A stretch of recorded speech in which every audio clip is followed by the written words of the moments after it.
Olá, sejam todos muito bem-vindos ao canal. No vídeo de hoje nós vamos dar continuidade à leitura deste livro, Excede Royal, Finanças Domésticas à Luz da Fé Cristã. Se você ainda não é inscrito nesse canal, te convido a se inscrever, ativar o sininho de notificações e também a curtir esse vídeo, para que o YouTube entenda que ele é relevante e possa distribuí-lo para ainda mais pessoas. Vamos continuar a leitura do nosso livro então? Nós estamos no capítulo do caos à ordem e da ordem ao caos. Ciclo destrutivo. Este foi o ciclo destrutivo que desestruturou todo o ecossistema do universo, atingindo tanto o aspecto físico como o moral e o espiritual. Completado o ciclo com a desobediência, o ser humano percebeu o que havia feito, mas já era tarde demais. Abriram-se então os olhos de ambos, e percebendo que estavam nus, coseram folhas de figueira e fizeram cintas para si. Gênesis 3, 7. Com esse processo se deu o grande desastre, a grande catástrofe, o que chamamos queda. Veja então as listas abaixo do que esse ciclo destrutivo significou. Algumas amostras de consequências relacionais: medo, fuga, culpa, vergonha, desculpas, condenação, alienação, agressões e violências. Rupturas cósmicas supervenientes, terra vezes céu, humanidade versus divindade, humanidade versus humanidade, humanidade versus natureza, carne versus espírito, natureza vezes natureza, tempo versus eternidade. Áreas histórico-sociais atingidas: família, comunidade de fé, educação, artes e lazer, mídia e comunicação, trabalho e economia, política e governo. Talvez até aqui você esteja se perguntando: em que momento entram as finanças?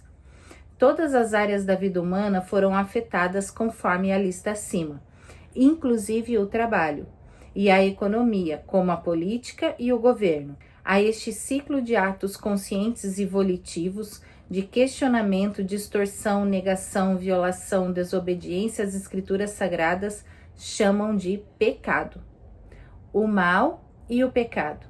Mal é a condição das coisas não se encontrarem como deveriam ser encontradas. Pecado é a ação humana no sentido de tirar as coisas da ordem como elas deveriam se encontrar e colocá-las numa ordem como elas não deveriam se encontrar, ou seja, desordem. Uma das palavras gregas que melhor expressa esta desordem é amartia. O mal e o pecado se encontram instalados no universo. O mal pode ser definido por diversas palavras ou termos, mas damos aqui só alguns exemplos.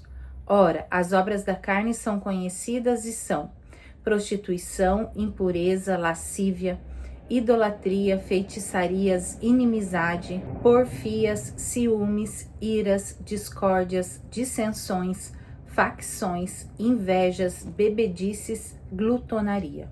E coisas semelhantes a estas, a respeito das quais eu vos declaro, como já outrora vos preveni, que não herdarão o reino de Deus os que tais coisas praticam. Gálatas 5, de 19 a 21. A lista acima apresentada é clássica no meio cristão evangélico. Contudo, essas obras decaídas se manifestam sobre outras nomenclaturas, como episódios de violências domésticas sob as modalidades física, negligência sexual e psicológica. Assim se estabeleceu o fenômeno global conhecido como a queda, ou seja, da ordem ao caos. Com a desobediência veio a completa desordem, por causa do mal e do pecado instalados do universo. Com isso vieram os males sociais, como afastamento, inimizades, crimes, doenças e tudo mais. Contudo, ainda no texto de Gênesis, temos uma esperança, a promessa de um redentor, de alguém que viria para restaurar todas as coisas. Porém, inimizade entre ti e a mulher, entre a tua descendência e o seu descendente. Este te ferirá a cabeça e tu lhe ferirás o calcanhar. Gênesis 3:15. Milhares de anos se passam e então nas escrituras do Novo Testamento temos o cumprimento desta promessa. Em João 3, de 16 a 17, temos o motivo do coração de Deus para trazer de volta nosso relacionamento com Ele e o nosso bem-estar. Porque Deus amou o mundo de tal maneira que deu o seu Filho unigênito, para que todo o que nele crê não pereça, mas tenha a vida eterna. Porque Deus enviou o seu Filho ao mundo, não para que condenasse o mundo, mas para que o mundo fosse salvo por ele. João 3, 16 e 17. Este bem-estar é fruto da fé na pessoa de Jesus, o Filho unigênito de Deus.